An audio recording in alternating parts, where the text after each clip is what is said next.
For today's content, naalala nyo to.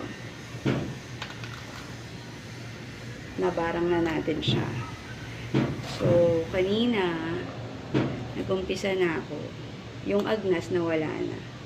Para ka lang ding nag-o-opera ng isang pasyente na may karamdaman. So, sa pagdo-Dr. Quack-Quack ni Madam UK, patapos na siya. Magagamit na siya. Diba? Gamit lamang ang sinulid. Kaya marami akong sinulid. Alam mo kung saan makakabili ng murang sinulid? O na taon lang to, dun sa market. 10 piso yung ganito. Kalaki. Diba? So, aabangan nyo na naman to sa mga susunod kong eksena.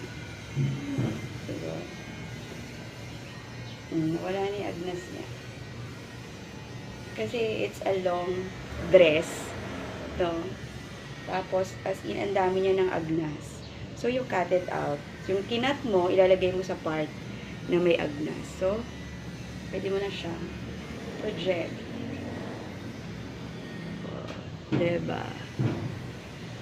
So, yung ginawa ko na sabi pang Halloween, ginamit ko na siya sa aking one of the lecture. Hindi ko lang siya nagawa ng content. So, naalala ko ngayon, mahaba ang bakasyon. Yeah, pwede.